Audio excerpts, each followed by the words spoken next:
Bonjour. The Hunger Games suit l'état souverain de Panem au milieu d'une dystopie. Mais on sait peu de choses sur les autres pays de l'univers. Dans cette idée voici, qu'est-il arrivé au reste de la planète? Et c'est juste après ça.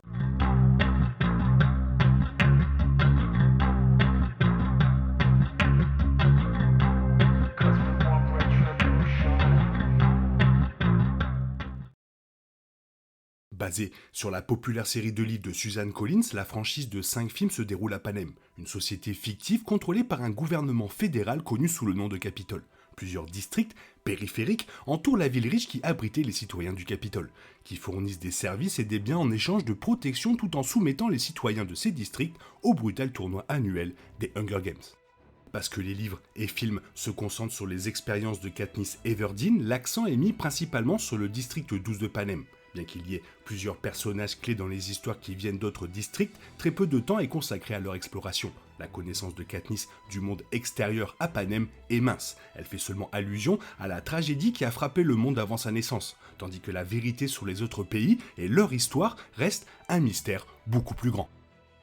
On pense que les autres pays dans les histoires étaient le reste des pays de la Terre, car Panem était censé être situé dans toute l'Amérique du Nord. Alors que la majeure partie du pays résidait aux États-Unis, les frontières s'étendaient au nord jusqu'au Canada et au sud jusqu'aux régions du Mexique. Alors que la série se concentrait d'abord sur les 12 districts obligés de participer à l'événement annuel Hunger Games, il existait un district 13. Une carte de Panem a révélé l'emplacement de chaque district. Par exemple, le district 12, où réside Katniss, était situé dans la région montagneuse du nord des Appalaches, dans ce qui était autrefois l'est des États-Unis. Le continent est entré dans un état dystopique des centaines d'années avant les événements de l'histoire de Katniss. Quant à la raison pour laquelle la civilisation moderne s'est effondrée, l'explication selon l'histoire a toujours été vague. La franchise fait référence à une série de catastrophes écologiques et de conflits mondiaux comme cause de cet événement désastreux. Cependant, sur la base du minimum d'informations, il était présumé que le reste de la planète était devenu inhabitable, faisant de Panem la seule civilisation survivante de l'univers de Hunger Games. Un aspect évoqué à plusieurs reprises dans l'histoire est l'idée d'une guerre nucléaire. Lorsque le district 13 conclut son propre traité avec le Capitole, près de 75 ans avant que Katniss Everdeen ne participe aux Hunger Games, le district 13 dispose de son propre stock d'armes nucléaires. Ils n'hésiteront pas à les utiliser contre le Capitole ou contre les autres districts si besoin est. Il existe alors une théorie parmi les fans selon laquelle dans l'histoire, chacun des districts de Panem était peut-être à l'origine une colonie de survivants d'une sorte d'hiver nucléaire qui a ensuite repeuplé ces territoires au fil du temps. Panem aurait pu annexer ces différentes colonies, créant ainsi un pays plus vaste basé sur ceux qui ont survécu à des événements tragiques et qui avaient besoin les uns des autres pour survivre. Bien que cela n'ait pas été directement déclaré, il y avait une insinuation selon laquelle la Terre aurait été victime de problèmes tels que le changement climatique, la surpopulation et les guerres destructrices. À un moment donné, les terres émergées de la planète ont changé de forme tandis que le niveau des mers a commencé à monter. La franchise Hunger Games n'a fait aucune mention directe d'autres nations en dehors des vestiges de l'Amérique du Nord, ce qui a amené les fans à croire que Panem était la seule civilisation restante. En raison de l'élévation du niveau de la mer, la masse continentale a diminué et, au cours du récit principal, Panem abritait environ 4,5 millions de personnes.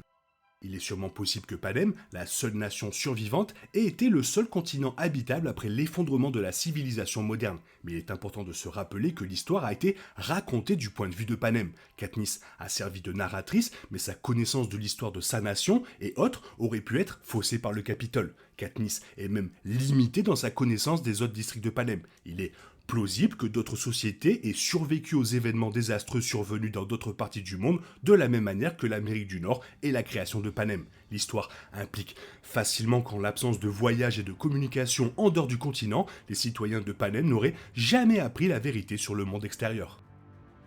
Selon une interview accordée au New York Times en 2018, Suzanne Collins a eu l'idée de ses romans Hunger Games en parcourant les chaînes et en réfléchissant à des idées pour un prochain livre potentiel. Elle terminait tout juste de travailler sur un autre et, en regardant la télévision, elle est tombée sur des images aux informations illustrant des zones de guerre actives entrecoupées d'autres programmes de culture pop. Elle savait déjà qu'elle voulait se concentrer sur l'idée d'une guerre juste du point de vue des jeunes, mais les graines ont été semées en regardant la télévision. Collins a également rappelé le mythe grec selon lequel Thésée avait un lien immédiat avec son histoire. L'histoire met en scène 7 garçons et 7 filles choisis par un système de loterie pour affronter le Minotaure dans le labyrinthe, ce qui reflète Katniss Everdeen et les autres tribus s'affrontant dans l'arène.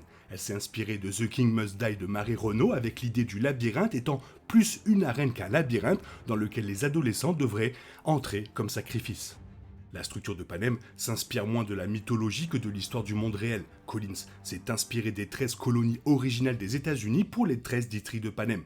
Le nom du pays de Panem vient de l'expression latine panem et circense, qui signifie littéralement pain et cirque, qui est l'idée de distraire une population avec des divertissements, ce qui est exactement ce que Collins demande aux Hunger Games de faire dans sa trilogie de romans.